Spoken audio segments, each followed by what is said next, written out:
আসসালামু আলাইকুম। মেডিকেল ভর্তি সিরিজের সেকেন্ড ক্লাস আজকে। তো এই সেকেন্ড ক্লাসে আমরা দেখতেই পাচ্ছ যে নগ্নবীজি এবং আবৃতবীজি যে চ্যাপ্টারটা, আমি এই চ্যাপ্টারটাকে বলে থাকি আসলে বোটানির ডিকশনারি বলে থাকি। হ্যাঁ হ্যাঁ, বোটানির ডিকশনারি বলে থাকি, কারণ এখানে কিছু একটা উদ্ভিদের যে মেইন পার্টগুলো আছে বা কি কি কাণ্ড, মূল, হ্যাঁ, হ্যাবিটগুলা কীরকম, এই সবগুলা নিয়ে এখানে আলোচনা করা হয়েছে। এখন আমরা মেইনলি ডিকশনারি পার্টটুকুতে চলে যাব। আমরা প্রাইমারি সেকেন্ড পার্ট থেকে আলোচনা করবো এই চ্যাপ্টারে। আমি এই চ্যাপ্টারে তোমাতে এই এক্সাম্পলগুলা যেগুলো আছে, এগুলো এক্সাম্পল প্রচুর আসে, বিভিন্ন পরীক্ষা এগুলো আসে। তো এগুলা অনেকের মনে থাকে না বা অনেকে হচ্ছে ভুলে যায়।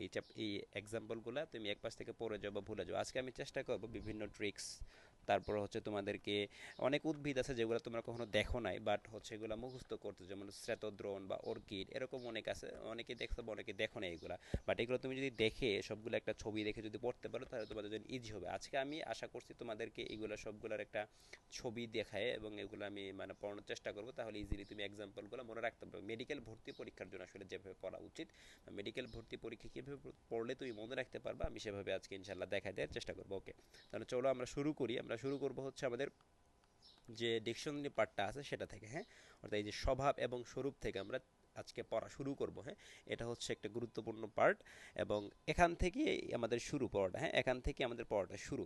আচ্ছা, ঠিক আছে, দেখো এখানে প্রথমেই বলা আছে যে স্বভাব বা স্বরূপ, অর্থাৎ ইংলিশ কি, হ্যাবিট অর হ্যাবিটেট, অর্থাৎ উদ্ভিদগুলো আসলে কোন স্বভাবের বা কেমন হয়, কোন উদ্ভিদগুলো সম্পূর্ণ এখানে ক্লাসিফাই বলা আছে। তাহলে আমরা ফার্স্টে একটু বৃক্ষটা নিয়ে পড়ি। দেখো বৃক্ষ, হ্যাঁ, এই বৃক্ষ তোমরা জানছো না, বৃক্ষ তার ফলে পরিচয়, তাই না? তার মানে বৃক্ষ বলতে বোঝায় হচ্ছে একক কাণ্ড বিশিষ্ট বৃহৎ আকৃতির কাষ্ঠল উদ্ভিদ। তোমরা যে বড় বড় গাছগুলা দেখতে পাও না, কাঠ হয়, এই বড় গাছগুলাই হচ্ছে কি মানে আমাদের বৃক্ষ বা ট্রি বলে থাকে এক কথায়। ট্রি প্ল্যান্টেশন যেটা করো, উদ্ভিদ গাছগুলা, হ্যাঁ, যেমন সবগুলাই কিন্তু না, একটা ফুলের গাছ কিন্তু আসলে বা একটা লাগালে, গোলাপ গাছ লাগালে সেটা কিন্তু আসলে গাছ বা বৃক্ষ বলা যাবে না সেটাকে। হ্যাঁ, সেটা অন্য গাছই, ওইগুলোর ক্লাসিফিকেশন আছে। তাহলে এখন আসলে এই যে আম জাম কাঁঠাল, ঠিক আছে, এগুলার কি হয়, এগুলা হচ্ছে যে বৃক্ষ জাতীয় উদ্ভিদ বা কাষ্ঠল উদ্ভিদ, কাঠ হয়, তাই না? এগুলো বহু বর্ষজীবী। দেখছো না, একটা আম গাছ অনেক দিন বাঁচে, বা একটা কাঁঠাল গাছ, একটা জাম গাছ অনেক দিন বাঁচে, তাই না? এগুলোকে বলা হয় বহু বছর বাঁচে, না বহু বর্ষজীবী বলা হয়। ওকে, এরপরে আসো আমাদের যে মেইন তিনটা পয়েন্ট, সেটা হচ্ছে আমরা এই তিনটা থেকে এক্সাম্পল পরীক্ষায় আসে। বিরুৎ, তারপর হচ্ছে আমাদের আহ, উপগুল্ম এন্ড গুল্ম। তাহলে ফার্স্টে আমি তোমাদেরকে বলি গুল্ম জাতীয় উদ্ভিদ যেগুলো, এগুলোর ইংলিশ পড়তে হবে, ঠিক আছে, প্রত্যেকটার ইংলিশ পড়তে হবে।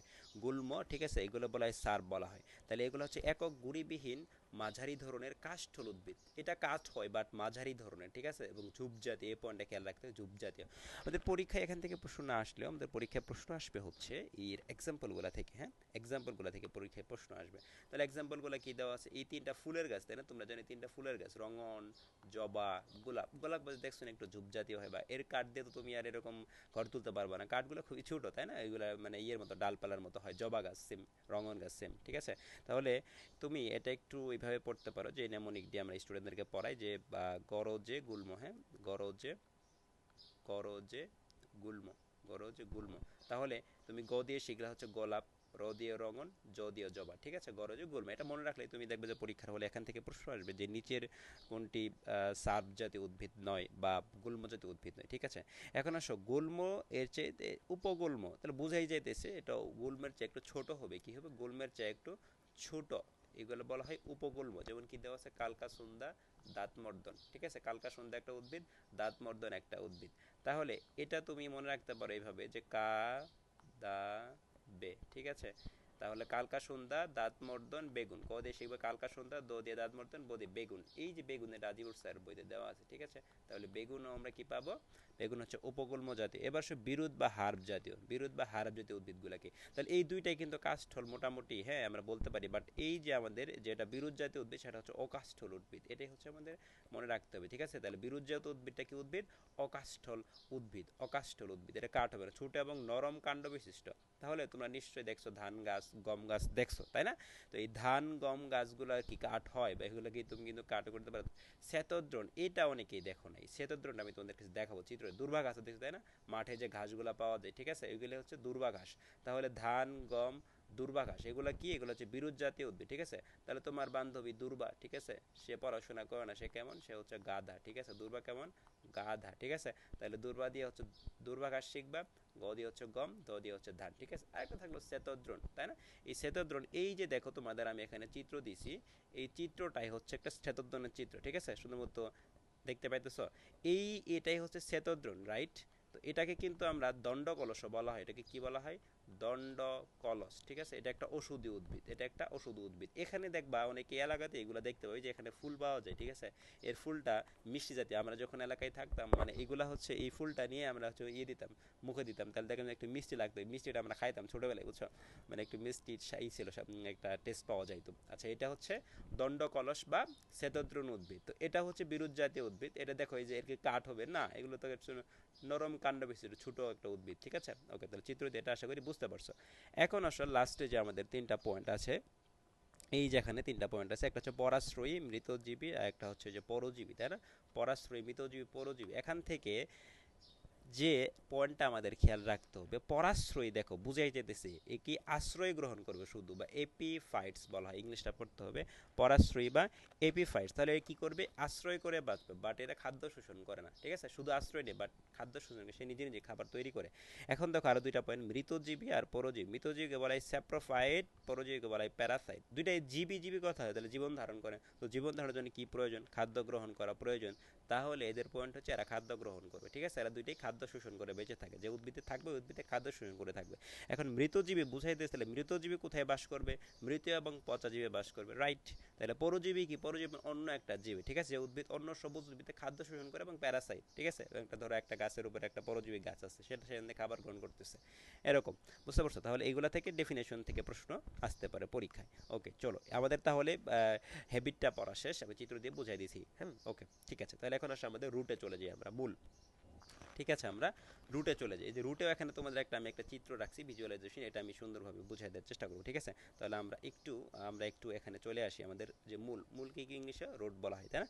তাহলে দেখো রুট কয় ধরনের হতে পারে, এটা আসলে প্রধান মূল এবং গুচ্ছ মূল, এই দুই ধরনের। আরো দুই ধরনের হতে পারে। প্রধান মূলটা ট্যাপ রুট বলা হয়, ইংলিশে বলা হয় ট্যাপ রুট, প্রধান মূলকে বলে ট্যাপ রুট। তাহলে ভ্রূণমূল, অর্থাৎ একটা উদ্ভিদ যখন শুক্রাণু নির্মিত পরে জাইগোট তৈরি করে, জাইগোটের উপরে ভ্রূণ হয়, তো ভ্রূণের পরেই সেখান থেকে একটা মূল বেরোয়, ঠিক আছে। ভ্রূণের পরে একটা মূল বেরোবে, ওই মূলটা থেকে যদি ক্রমাগত বৃদ্ধি পেয়ে যে মূলতন্ত্র গঠন করে তাকে বলা হয় প্রধান মূল। তাহলে ভ্রূণমূল থেকে যে মূল তৈরি হবে সেটা হচ্ছে প্রধান মূল।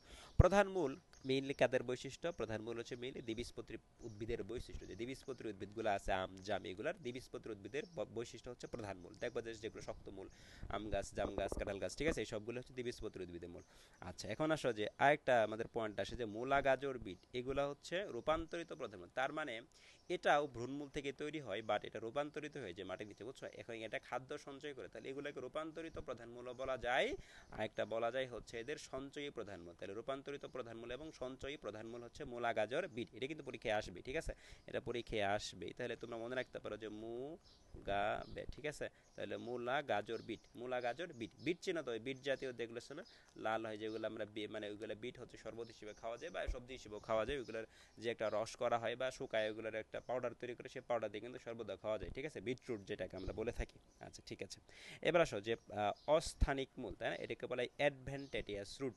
অ্যাডভেন্টেটিয়াস রুট, অর্থাৎ এটা ভ্রূণমূল থেকে তৈরি হবে না। এটা কই থেকে তৈরি হবে না? ভ্রূণমূল থেকে তৈরি হবে না, বাট উদ্ভিদের অন্য যে কোনো অঙ্গ থেকে সৃষ্টি হবে। তাহলে উদ্ভিদের অন্য অঙ্গ থেকে তৈরি হলে তাকে আমরা বলি অস্থানিক মূল। দেখবা তুমি তো নিশ্চয়ই বট গাছ দেখছো, তো বট গাছের দেখবা যে ডাল কাণ্ড থেকে একটা শেকড় তৈরি হবে, মূল তৈরি, সেটা আবার মাটিতে মূলের মতো হয়ে যায়, ঠিক আছে। কেয়া গাছের এইরকম, অশ্বত্থ গাছগুলো ঠিক এইরকম। তাহলে কেয়া, বট, অশ্বত্থ, এই তিনটাতে কি পাবা? এই তিনটাতে পাবা হচ্ছে অস্থানিক মূল, ঠিক আছে। ওকে, এখন আসে আমাদের গুচ্ছ মূল বা ফাইব্রাস রুট। গুচ্ছ মূল, গুচ্ছ বুঝাইতেছে অনেকগুলা ধরো কাণ্ড থেকে এরকম ছোট ছোট ছোট ছোট ছোট ছোট মূল তৈরি করবে, গুচ্ছ গুচ্ছ, হ্যাঁ, গুচ্ছ একটা গুচ্ছর মতো তৈরি করবে, ঠিক আছে। এরকম একটা গুচ্ছর মতো তৈরি করবে উদ্ভিদ যদি এরকম থাকে। আচ্ছা, কাণ্ডের নিম্নাংশ, তাহলে এটা কই থেকে তৈরি হয়? কাণ্ডের নিম্নাংশ থেকে তৈরি হয়। একগুচ্ছ সরু মূলকে আমরা বলে থাকি গুচ্ছমূল, ঠিক আছে। তাহলে গুচ্ছমূলটা কিন্তু আমাদের একবীজপত্রী উদ্ভিদের বৈশিষ্ট্য। গুচ্ছমূলটা কার বৈশিষ্ট্য? একবীজপত্রী উদ্ভিদ। ধান গাছ দেখছো নিশ্চয়ই, গম গাছ দেখছো নিশ্চয়ই, এইগুলাতে কিন্তু আমি একবীজপত্রী মূলটা পেয়ে থাকি। এখন দেখো এখানে একটা কথা আছে তোমাদের, যে এই চিত্রটা একটু খেয়াল করো, চিত্রটা একটু খেয়াল করো, যে এখানে দেওয়া আছে যে এই যে একটা মূল পাইতেছো, ঠিক আছে? এখানে এই যে মূল দেওয়া আছে, এটা এটা হচ্ছে কিন্তু মূলা, তাই না? এটা মূল, আর এটা ধান গাছ, এই যে এটা ধান গাছ, তাই এটাই হচ্ছে আমাদের গুচ্ছমূল। দেখো এই যে ছোট একটা ধান গাছ, এখান থেকে কাণ্ড থেকে এই যে অনেক গুচ্ছ গুচ্ছ তৈরি করছে, ঠিক আছে? এটা হচ্ছে আমাদের গুচ্ছমূল। আচ্ছা, এখন এই যে মূলা দেখতে পেতেছো, এটা হচ্ছে আমাদের রূপান্তরিত প্রধান মূল। এই যে এটা হচ্ছে রূপান্তরিত প্রধান মূল, আর এই যে ভ্রূণমূল থেকে যেটা তৈরি করছে এটা হচ্ছে আমাদের প্রধান মূল, দ্বিবীজপত্রিত বৈশিষ্ট্য, ঠিক আছে? তাহলে মূলা কোন ধরনের মূল? মূলা হচ্ছে রূপান্তরিত প্রধান মূল, ঠিক আছে? ওকে, রাইট। এখন আসে আমাদের এই লাস্ট একটা দেওয়া আছে পরাশ্রয়ী মূল বা এপিফাইটিক রুট। পরাশ্রয়ী মূল ইংলিশে সহ পড়তে হবে। পরাশ্রয়ী উদ্ভিদের মানে একটা উদ্ভিদ যদি অন্য একটা উদ্ভিদেরকে আশ্রয় করে বাঁচে, সেটাই তো পরাশ্রয়ী উদ্ভিদ, তাই না? ওকে, আমরা জানি এটা। তাহলে পরাশ্রয়ী মূল ওই উদ্ভিদ থেকে যে মূলটা তৈরি হবে তাকে বলে পরাশ্রয়ী মূল। তাহলে অর্কিড, পরাশ্রয়ী অর্কিডের মূল। দেখো এই যে তোমাদেরকে আমি চিত্রটা দেখাই দিই তাহলে বুঝবা। এই যে এটা একটা হচ্ছে অর্কিড ফুলের চিত্র, ঠিক আছে? এটা কিসের চিত্র? অর্কিড ফুলের চিত্র, অর্কিড, হ্যাঁ, এটা হচ্ছে অর্কিডের চিত্র। দেখো ছবিটা একটু বড় করে দিলাম। এই যে দেখতে পাচ্ছ, এই যে এটা অর্কিডা গাছ, ঠিক আছে? অর্কিডা গাছ, এই যে মূলগুলা বেরিয়েছে না, এই মূলগুলা বেরিয়েছে না, এগুলো অর্কিডের ফুল। তো এটা একটা মানে মেইন উদ্ভিদ, এই উদ্ভিদে অর্কিড গাছটা জন্মিছে। তো এখান থেকে অর্কিডের যে মূলগুলা বেরিয়েছে, যে আশ্রয় করে তাই সে বাঁচতেছে, এই মূলগুলোকে বলা হয় পরাশ্রয়ী মূল, ঠিক আছে? তাহলে অর্কিড গাছে এটা পরাশ্রয় চিত্র দিয়ে বুঝাই দিলাম, তাহলে ইজিলি তোমরা এটা মনে রাখতে পারবা। ওকে, তাহলে আমাদের হেবিট এবং রুটটা পড়া শেষ, মূলটা পড়া শেষ। এখন আমরা পড়ব উদ্ভিদের যে কাণ্ড আছে, তাই না? তাহলে কাণ্ড নিয়ে আমরা একটু পড়বো, কাণ্ডটা কেমন হয় উদ্ভিদের, কাণ্ড নিয়ে আমরা একটু পড়বো। স্টেম, মেইনলি কাণ্ডটা কেমন হতে পারে, ডিরেট হতে পারে, দণ্ডাকার হতে পারে, বায়বীয় হতে পারে, আমরা জানি, ঠিক আছে? এখন একটা জিনিস যে এই যে পর্ব এবং মধ্য পর্ব নামে একটা কথা আছে, হ্যাঁ, এটা একটু তোমরা অনেকেই বুঝতে চাও না। পর্ব কি, যে মানে পর্ব মধ্য পর্ব জিনিসটা কি? পর্ব হচ্ছে একটা কাণ্ডের যেখান থেকে পাতা গজাবে, ঠিক আছে? সেটা হচ্ছে পর্ব। এবং দুইটা ধরা, এখানে একটা পর্ব, এখানে একটা পর্ব, দুইটা পর্ব, ঠিক আছে? এখানে একটা পর্ব, এখানে একটা পর্ব, তাহলে এই পর্বের মাঝখানে যেটা সেটা হচ্ছে মধ্য পর্ব, ঠিক আছে? দু পর্বের মধ্যবর্তী অংশ বলে মধ্য পর্ব, ইজি। ওকে, এখন পর্ব কয় ধরনের হতে পারে বা পর্ব কেমন হতে পারে আমরা এটা একটু জানবো, হ্যাঁ? পর্ব কেমন এবং কয় ধরনের হতে পারে। দেখো প্রথম কথা হচ্ছে যে কাণ্ডগুলা কেমন হয়। ফাঁপা কাণ্ড হতে পারে, বা রাইজোম জাতীয় কাণ্ড হতে পারে, টিউবার জাতীয় কাণ্ড হতে পারে, বাল্ব রানার জাতীয় কাণ্ড হতে পারে, ঠিক আছে? ওকে, এখন আসো যে ফাঁপা কাণ্ডকে বুঝাই যেতেছে, তাহলে কাণ্ডের মাঝে কি থাকবে? ফাঁপা থাকবে, ফিস্টুলার সিস্টেম বলে, ফিস্টুলার স্টেম, হ্যাঁ? তাহলে কখনো কখনো রেট নিয়ে ফাঁপা হয়ে যায়। মেইনলি এটা হয়, তুমি দেখছো যে ঘাস বা ধান গাছ দেখছো, তাই না? মেইনলি বাঁশ কিন্তু একটা ঘাস, তো বাঁশের মাঝে কি থাকে? ফাঁপা কিন্তু থাকে। তাহলে ঘাস গোত্রের উদ্ভিদ যেগুলো আছে, পয়সাই গোত্রের উদ্ভিদ, সেখানে আমরা মেইনলি কি পাই? ফাঁপা কাণ্ড দেখতে পাই। তাহলে দেখো এখানে একটা, তাহলে ঘাস গোত্রের উদ্ভিদে কি পাবে? ফাঁপা কাণ্ড পাবে, এটা মনে রাখলেই হবে। এখন দেখো সাইপারেসি একটা গোত্র আছে, সেখানে তিন কোণা বিশিষ্ট হয়ে থাকে কাণ্ড, এটা ইজিলি মনে রাখবে। দেখো সি অ্যালফাবেটে কত নাম্বার অ্যালফাবেট? 3 নাম্বার অ্যালফাবেট না? তাহলে সিতে কি পাবা? 3 গুণা বিশিষ্ট হয়ে থাকে। আর লেমিনাইসি গোত্র যেটা আছে, এদের কাণ্ড কয় কোণা? 4 কোণা বিশিষ্ট। দেখো এল এদিক দিয়ে লিখলে আর একটা উল্টা এল লিখলা, ঠিক আছে? এইভাবে উল্টায় দিলে একটা এল, ঠিক আছে? তাহলে কি হলো? 4 কোণা হয়ে গেলো, তাই না? এইভাবে একটু আমি মনে রাখছিলাম ভিজুয়ালাইজ করে, বুঝছো? তাহলে লেমিনাইসি গোত্র উদ্ভিদ কয় কোণা বিশিষ্ট? 4 কোণা বিশিষ্ট। এখন আসলে রাইজোম জাতীয় কাণ্ডগুলা কি আসলে? রাইজোম জাতীয় কাণ্ডটা হচ্ছে, এটা হচ্ছে ভূনিম্নস্থ রূপান্তরিত কাণ্ড। তাহলে অলওয়েজ এটা কি থাকবে? মাটির নিচে থাকবে। এটা কই থাকবে? মাটির নিচে থাকে। তাহলে ভূনিম্নস্থ রূপান্তরিত কাণ্ডটা মাটির নিচে থাকবে। ওকে, যেসব কাণ্ড মাটির নিচে অনুভূমিকভাবে বাড়বে, ঠিক আছে? ধরো মাটির নিচে যে এইভাবে এরকম ভাবে বর্ধিত হবে, ঠিক আছে? অনুভূমিকভাবে বর্ধিত হয়, যেমন আদা এবং হলুদ, ঠিক আছে? আদা এবং হলুদ এগুলো হচ্ছে ভূনিম্নস্থ রূপান্তরিত কাণ্ড। কিন্তু আদা হলুদ কিন্তু মূল নয়, এটা কি? কাণ্ড। বাট মূলা গাজর বিট কি ছিল? এগুলো কিন্তু মূল ছিল, ঠিক আছে? তাহলে আদা হলুদ, তাহলে তুমি এটা মনে রাখতে পারো যে আহারে, ঠিক আছে? আহারে, ঠিক আছে? তাহলে আদা হলুদ রদে কি, এগুলা রাইজোম জাতীয়। আহারে, ঠিক আছে? এটা একটু মনে রাখবা। এখন টিউবার জাতীয় কাণ্ড আছে, টিউবার জাতীয় কাণ্ড কি? এটাও কিন্তু ভূনিম্নস্থই, বাট এটা হচ্ছে ভূনিম্নস্থ শাখার স্ফীত অংশকে টিউবার বলা হয়। এটা ভূনিম্নস্থ যে কাণ্ডটা, সে কাণ্ডটা নিচে যায় এরকম ফুলে যাবে, ঠিক আছে? স্ফীত হয়ে যাবে, তো স্ফীত অংশকে আমরা বলে থাকি টিউবার। তাহলে আলু হচ্ছে একটা টিউবারের উদাহরণ, ঠিক আছে? আলু হচ্ছে টিউবার। বাট মিষ্টি আলু কিন্তু মূলের স্ফীত অংশ, কাণ্ড নাই। মিষ্টি আলুটা কিন্তু মূল, মিষ্টি আলুটা মাটির নিচে যে এরকম স্ফীত হয়ে যাবে, বাট এটা মূল থেকে হবে। আর এই যে আলুটা যেটা, এটা কাণ্ড থেকে হবে, ঠিক আছে? এটা কিন্তু ভুল করবো না, এটা কিন্তু সত্য মিথ্যা এটি আমরা ই করে দিই, প্রশ্নটা দিয়ে দিই, বুঝছো? তাহলে এটা টিউবলাইট আলুর, মনে রাখবে এভাবে। এখন সব বাল্ব জাতীয়, এটা ভূনিম্নস্থ অতি সংক্ষিপ্ত রূপান্তরিত কাণ্ড। এটা মানে রাইজোমের মধ্যে, বাট এটা ছোট, এটা কি সংক্ষিপ্ত, এটা হচ্ছে সংক্ষিপ্ত। তাহলে ভূনিম্নস্থ অতি সংক্ষিপ্ত কাণ্ডকে আমরা বলে থাকি বাল্ব, ঠিক আছে? তাহলে পেঁয়াজ রসুন খুবই ছোট না, পেঁয়াজ রসুন কি একদম বড় হয় আলুর মতো? না, পেঁয়াজ রসুন খুবই ছোট। তাহলে পেঁয়াজ রসুন কি? বাল্বের এক্সাম্পল, এটা গুরুত্বপূর্ণ, পরীক্ষায় আসবে, ঠিক আছে? এবার রানার যাতে একটা কাণ্ড আছে, এটা হচ্ছে দুর্বল কাণ্ড যা মাটির উপরে পড়ে থাকে। আজকে তুমি রানারের চিত্রটা আমি দেখাবো, এটা অনেকে চিনে না। এগুলো আলু পেঁয়াজ রসুন সবাই চিনে, বাট থানকুনি উদ্ভিদটা অনেকে চিনে না, থানকুনি উদ্ভিদ অনেকে চিনে না, ঠিক আছে? তাহলে আমরা থানকুনিটা নিয়ে একটু পড়বো, হ্যাঁ? থানকুনিটা নিয়ে আমরা একটু পড়বো, থানকুনিটাকে নিয়ে আমরা পড়বো। দেখো এই থানকুনি যেটা, এটা হচ্ছে তাহলে কি পেলাম আমরা? রানার জাতীয়। তোমরা একটা কবিতা পড়ছিলা রানার, ঠিক আছে? সে সব সময় কি করে, মানে চিঠি নিয়ে বয়ে বয়ে বেড়ায়, দৌড়ায় দৌড়ায় বেড়ায়। তো তুমি একটু তাকে বলো যে রানা একটু থাম, ঠিক আছে? একটু থাম রানা, থাম, ঠিক আছে? তাহলে রানা থানকুনি, রানা কি দিয়ে পড়বা? থানকুনি। এই যে একটা চিত্র দেখো, চিত্রটা আমি একটু এখন তোমাদের দেখাই। এই চিত্রটা হচ্ছে ঠিক আছে? এই চিত্রটা হচ্ছে থানকুনি উদ্ভিদের চিত্র। থানকুনি, এটা হচ্ছে থানকুনি উদ্ভিদের চিত্র, ঠিক আছে? এই দেখতে পাচ্ছ, এই যে এটা এলাকাতে যারা থাকো বা ইয়ে থাকো, গ্রামে যারা থাকো, তারা এই উদ্ভিদটা দেখবে। এটা কিন্তু এখন ওষুধ উদ্ভিদ, বুঝছো?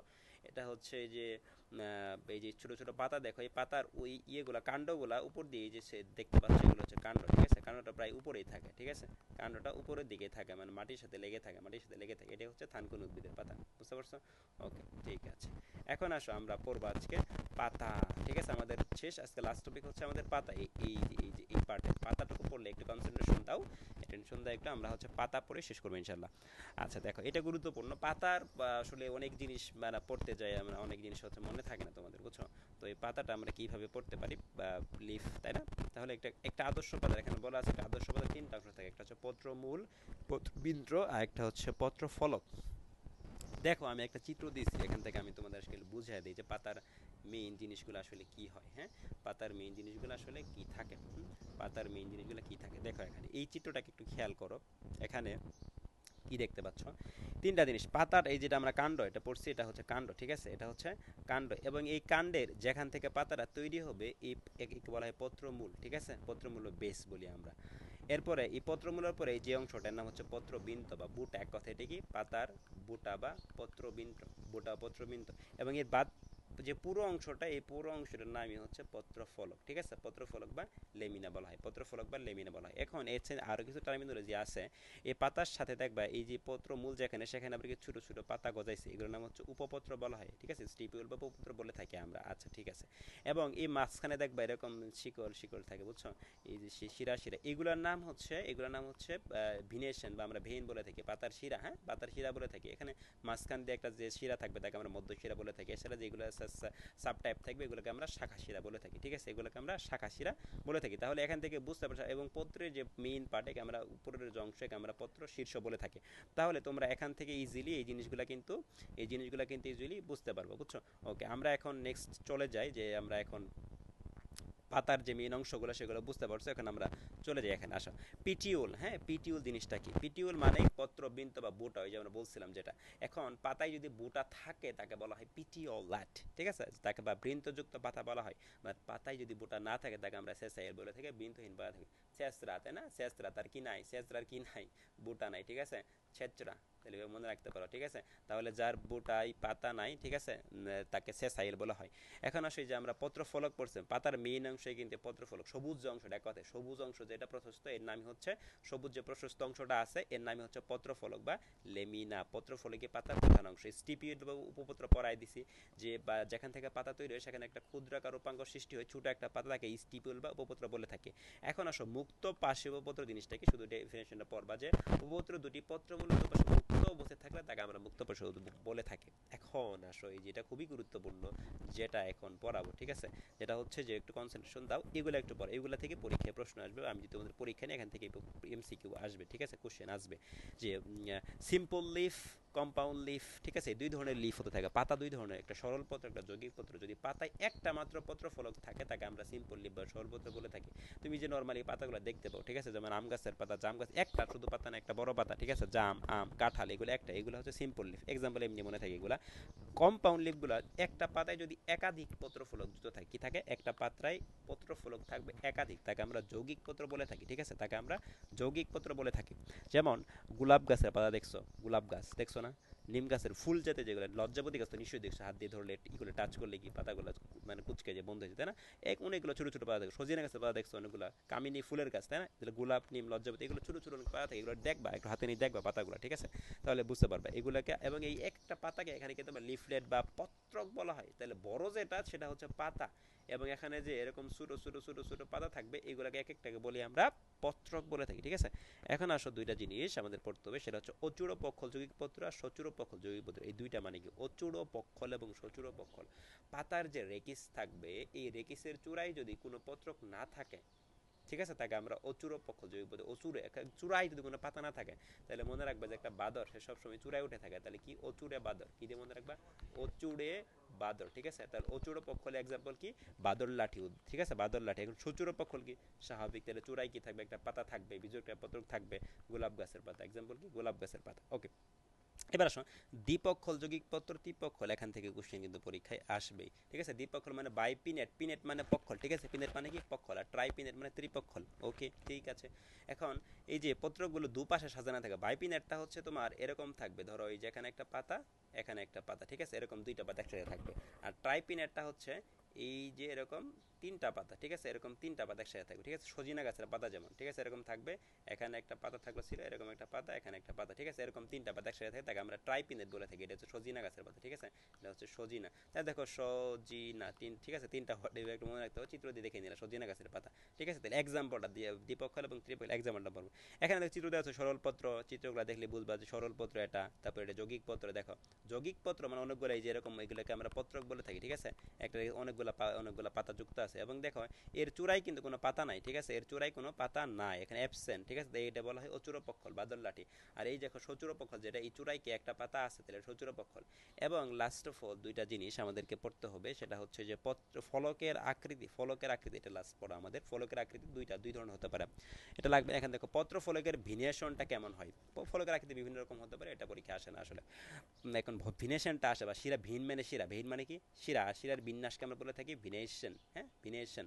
এখন দুই ধরনের আছে, রেটিকুলেট ভিনেশন আছে আর হচ্ছে প্যারালাল ভিনেশন আছে। রেটিকুলেট বলা হয় জালিকা শিরা বিন্যাস, আর প্যারালালকে বলা হয় সমান্তরাল শিরা বিন্যাস, তাই না, সমান্তরাল, রেটিকুলেট জালিকা। তাহলে দেখো এই যে চিত্র, দেখো এই চিত্রতে দেখো এই যে জালিকা শিরা বিন্যাস দেওয়া আছে, জালিকা শিরা পাতাগুলো দেখো এরকম জালের মতো গঠন তৈরি করছে। আর সমান্তরাল দেখো প্যারালাল এইভাবে দাগ দাগ দাগ দাগ গেছে, ঠিক আছে, এগুলো হচ্ছে সমান্তরাল শিরা বিন্যাস। এক্সাম্পলটা আমাদের পড়লেই হয়ে যাবে। তাহলে জালিকা শিরাবিন্যাস মেইনলি দ্বিবীজপত্রী উদ্ভিদের বৈশিষ্ট্য। তুমি দেখো আম গাছ দেখো, জাম গাছ দেখো, কাঁঠাল গাছ দেখো, এইগুলো সবগুলাই পাতা যখন পচে যায়, বা একটা পাতা দেখবা মানে মরে যাওয়ার পর একটু পচা পচা হয়ে গেলো, তখন দেখবা যে একটা জালের মতো গঠন তৈরি করছে, বুঝছো। তো এটাই হচ্ছে আমাদের reticular venation. Are parallel venation, ধান গাছ দেখছো, ধান গাছের পাতা একটু হাতে নিয়ে দেখো তো তুমি, যে আমাদের ইউটিউব চ্যানেলে আমি একটা ভিডিও দিয়েছি তোমাদের এটা নিয়ে, বুঝছো, ধান গাছ নিয়ে একদম ডিটেলসে দিয়ে দিছি, মানে দেখায় চিত্র দিয়ে, সেখানে তুমি দেখতে পারো চাইলে, বা সেখানে দেখবা যে ধান গাছের এই সমান্তরাল শিরাবিন্যাস পাওয়া যায়, পাতা এরকম থাকে, এরকম সমান্তরাল লম্বা লম্বা লম্বা লম্বা দাগ থাকে, ঠিক আছে, এটাকে বলে সমান্তরাল শিরাবি, একটা আগে কখনো ক্রস করে না, ঠিক আছে, এরকম মাঝখানে একটা স্পেস থাকে, সমান্তরাল শিরাবিন্যাস বলা হয়, বুঝতে পারছো। ওকে, ঠিক আছে।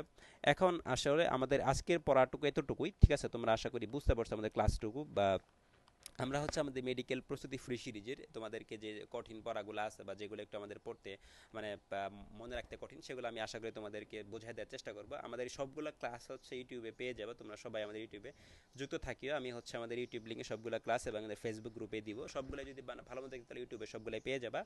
আর হচ্ছে নেক্সট তোমরা কোন ক্লাস চাও, বা কোন টপিকে ক্লাস চাও, একটু তোমরা আমাকে যদি কনসার্ন করো বা জানিয়ে দাও, আমি ইনশাল্লাহ এগুলোর সম্পর্কে তোমাদেরকে পড়া দেওয়ার চেষ্টা করবো। আর আমাদের নেক্সট ক্লাসে আমরা এই যে ডিকশনারি যে বাকি পার্টগুলো আছে সেগুলো নিয়ে কিন্তু আমরা আলোচনা করবো, ঠিক আছে, সেগুলো নিয়ে আমাদের ক্লাস আসবে। ওকে, তাহলে আজকে এই পর্যন্তই, আল্লাহ হাফেজ, আসসালামু আলাইকুম।